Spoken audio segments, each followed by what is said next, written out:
S ಇತಿಹಾಸ ಪ್ರಸಿದ್ಧ ಬಪ್ಪನಾಡು ದುರ್ಗಾ ಪರಮೇಶ್ವರ ದೇವಸ್ಥಾನದಲ್ಲಿ ರಥ ಕೆಳಗೆ ಬೀಳಲಿಕ್ಕೆ ಅದರ ರಥದ ಮೇಲ್ಭಾಗ ಬೀಳಲಿಕ್ಕೆ ಇಲ್ಲಿ ಗೆದ್ದಲು ಹಿಡಿದಿರೋದೇ ಕಾರಣವ ಅನ್ನುವಂಥ ಅನುಮಾನಗಳು ಕೂಡ ವ್ಯಕ್ತ ಆಗಿರುವಂಥದ್ದು. ನಾನೀಗ ರಥದ ಚಕ್ರದ ಭಾಗವನ್ನು ನಿಮಗೆ ತೋರಿಸ್ಕೊಂಡು ಹೋಗ್ತಾ ಇರ್ತೀನಿ. ಯಾಕಂದರೆ ಇಲ್ಲಿ ಪ್ರಮುಖವಾಗಿ ಅನೇಕ ಕಾರಣಗಳನ್ನು ಇಲ್ಲಿ ವಿಶ್ಲೇಷಣೆ ಮಾಡಲಾಗ್ತಾ ಇದೆ. ಚಕ್ರಗಳಿಗೆ ಸಮಸ್ಯೆ ಬಂತು, ಆ ಚಕ್ರಗಳ ಕಾರಣದಿಂದ ಹೀಗಾಯಿತು ಅನ್ನುವಂಥದ್ದು. ಆದರೆ ನಿಜಕ್ಕೂ ಕೂಡ ಏನಾಗಿದೆ ಅನ್ನುವಂಥದ್ದನ್ನು ನಾವು ಇಲ್ಲಿನ ಮೇಲ್ಭಾಗದಿಂದ ಕೆಳಭಾಗದಿಂದ ನೋಡ್ತಾ ಹೋದರೆ ಚಕ್ರವನ್ನು ಸಿಕ್ಕಿಸುವಂಥ ಒಂದು ಜಾಗ ಇದೆ. ಆ ಜಾಗದಲ್ಲಿ ಗೆದ್ದಲು ಹಿಡಿದಂಥದ್ದು ನಿಮಗೆ ಬಹಳ ಸ್ಪಷ್ಟವಾಗಿ ಇಲ್ಲಿ ಕಾಣುತ್ತೆ. ಯಾಕಂದರೆ ಒಂದು ಆ ಚಕ್ರ ಸಿಕ್ಕಿಸುವಂಥ ಜಾಗದಲ್ಲಿ ಗೆದ್ದಲು ಹಿಡಿದಿದ್ರು ಕೂಡ ಅದನ್ನು ಪರೀಕ್ಷೆ ಮಾಡದೆ ಆಡಳಿತ ಮಂಡಳಿಯವರು ನಿರ್ಲಕ್ಷ್ಯ ಮಾಡಿದ್ರ. ಯಾಕಂದರೆ ಇಷ್ಟು ದೊಡ್ಡ ಬ್ರಹ್ಮರಥ ಬಹುಶಃ ಕುಕ್ಕೆ ಸುಬ್ರಹ್ಮಣ್ಯವನ್ನ ಬಿಟ್ಟರೆ ಇಷ್ಟೊಂದು ದೊಡ್ಡ ಬ್ರಹ್ಮರಥ ಇರುವಂಥದ್ದು ಈ ಭಾಗದಲ್ಲಿ ಮಾತ್ರ, ಈ ಒಂದು ದೇವಸ್ಥಾನದಲ್ಲಿ ಮಾತ್ರ ಜಿಲ್ಲೆಯಲ್ಲಿ. ಹಾಗಾಗಿ ಈ ರೀತಿಯಾಗಿ ಇಲ್ಲಿ ಗೆದ್ದಲು ಹಿಡಿದಿದ್ರು ಕೂಡ ಅದನ್ನು ಸರಿಪಡಿಸುವಂಥ ಕೆಲಸವನ್ನು ಮಾಡದೆ ನೇರವಾಗಿ ರಥವನ್ನು ಇಳಿಯುವಂಥದ್ದನ್ನು ಯಾಕೆ ಮಾಡಿದ್ರು? ಇಲ್ಲಿ ನಿಮಗೆ ಸ್ಪಷ್ಟವಾಗಿ ಅಲ್ಲಿ ಗೆದ್ದಲು ಹಿಡಿದಿರುವಂಥದ್ದು ಕಾಣುತ್ತದೆ. ಆ ಗೆದ್ದಲು ಹಿಡಿದ ಜಾಗವನ್ನು ನಮ್ಮ ಕ್ಯಾಮ್ರಾಮನ್ ನಿಮಗೆ ತೋರಿಸ್ತಾ ಇದ್ದಾರೆ. ಯಾಕಂದರೆ ಇಷ್ಟೊಂದು ದೊಡ್ಡ ರಥ, ಲಕ್ಷಾಂತರ ಜನ ಸೇರ್ತಾರೆ. ಬಹುಶಃ ಈ ಒಂದು ಬಪ್ಪನಾಡು ಅನ್ನುವಂಥದ್ದು ಐತಿಹಾಸಿಕವಾಗಿ ಬಹಳ ಪ್ರಖ್ಯಾತಿಯನ್ನು ಗಳಿಸಿರುವಂಥ ಮತ್ತು ಪ್ರಖ್ಯಾತಿಯನ್ನು ಉಳಿಸ್ಕೊಂಡಿರುವಂಥ ಬಹಳ ದೊಡ್ಡ ದೇವಸ್ಥಾನ.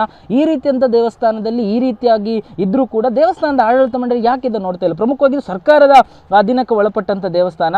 ಒಂದು ರಥೋತ್ಸವ ಆಗುವಂಥ ಸಂದರ್ಭದಲ್ಲಿ ಅದರ ಫಿಟ್ನೆಸ್ ಅನ್ನು ಸಹಜವಾಗಿ ಎಲ್ಲ ಕಡೆಗಳಲ್ಲಿ ಅದನ್ನು ಪರೀಕ್ಷೆ ಮಾಡ್ತಾರೆ. ಏನಾದರೂ ಅಲ್ಲಿ ಸಮಸ್ಯೆಗಳಾಗಿದೆಯಾ ಅನ್ನುವಂಥದ್ರ ಬಗ್ಗೆ ಸಹಜವಾಗಿ ಅದನ್ನು ಪರೀಕ್ಷೆ ಮಾಡ್ತಾರೆ. ಆದರೆ ಈ ರೀತಿ ಯಾವುದನ್ನು ಕೂಡ ಪರೀಕ್ಷೆ ಮಾಡದೆಯೇ ರಥೋತ್ಸವ ನಡೆಸಲಿಕ್ಕೆ ಅಧಿಕಾರಿಗಳು ಮುಂದಾದ್ರ ಅನ್ನುವಂಥದ್ದು ನೋಡಬೇಕು. ಇನ್ನು ಈ ಒಂದು ಜಾಗ, ಈಗ ನಾನು ಯಾವ ಜಾಗಕ್ಕೆ ಗೆದ್ದಲು ಹಿಡಿದದನ್ನು ನಾನು ತೋರಿಸ್ತೀನಿ, ಆ ಜಾಗಕ್ಕೆ ಇಂತಹ ಒಂದು ಇದನ್ನು ಅಂದರೆ ಈ ಒಂದು ವಸ್ತುವನ್ನು ಅಲ್ಲಿ ಹಾಕ್ತಾರೆ. ಇದನ್ನು ಹಾಕಿ ಅಲ್ಲಿ ಅದರ ವ್ಯವಸ್ಥೆಗಳು ನಡೆಯುವಂಥದ್ದು, ರಥವನ್ನು ಇಳಿಯುವಂಥದ್ದು ಮತ್ತು ರಥದ ರೂಟ್ಗಳನ್ನು ಡೈವರ್ಟ್ ಮಾಡಿಕೊಂಡು ಹೋಗಲಿಕ್ಕೆ ಇಂಥದ್ದನ್ನು ಆ ಒಂದು ತೋರಿಸಿದ ಜಾಗದ ಬಳಿಭಾಗಕ್ಕೆ ಹಾಕ್ತಾರೆ.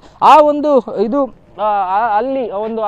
ಹೋಗುವಂಥ ಜಾಗದಲ್ಲಿ ಅಲ್ಲಿ ಸ್ವಲ್ಪ ಸಮಸ್ಯೆ ಆದಾಗ ಇದು ತುಂಡಾಗಿರುವಂಥದ್ದು. ಆ ಒಂದು ತುಂಡಾದಂಥ ಪೋರ್ಷನನ್ನು ಕೂಡ ನೀವು ಗಮನಿಸಬಹುದು. ಒಟ್ಟು ಪ್ರಮುಖವಾಗಿ ಗಮನಿಸಬೇಕು, ರಥೋತ್ಸವ ನಡೆಯುವಂಥ ಸಂದರ್ಭದಲ್ಲಿ ಮತ್ತು ರಥೋತ್ಸವಕ್ಕೆ ಆ ರಥವನ್ನು ಅಣಿಗೊಳಿಸುವಂಥ ಸಂದರ್ಭದಲ್ಲಿ ಅದು ಎಷ್ಟು ಫಿಟ್ ಆಗಿದೆ ಮತ್ತು ಅದು ಮುಂದಿನ ರಥೋತ್ಸವಕ್ಕೆ ಸೂಕ್ತವಾಗಿದೆಯಾ ಅನ್ನುವಂಥದ್ದನ್ನೆಲ್ಲ ಕೂಡ ಪರೀಕ್ಷೆಗಳಾಗಬೇಕಾಗುತ್ತೆ. ಆ ನಿಟ್ಟಿನಲ್ಲಿ ಆಡಳಿತ ಮಂಡಳಿ ಏನು ಮಾಡಿದೆ ಅನ್ನುವಂಥದ್ದು ಕೂಡ ಗಮನಿಸಬೇಕಾದಂಥ ಅಂಶ. ಕ್ಯಾಮ್ರಾ ಪರ್ಸನ್ ಅಶೋಕ್ ಜೊತೆ ಭರತ್ರಾಜ್, ಏಷ್ಯಾನೆಟ್ ಸುವರ್ಣ ನ್ಯೂಸ್, ಮಂಗಳೂರು.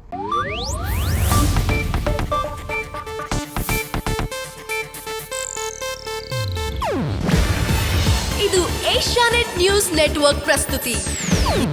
ನೀವು ನೋಡ್ತಿದ್ದೀರಾ ಏಷ್ಯಾನೆಟ್ ಸುವರ್ಣ ನ್ಯೂಸ್.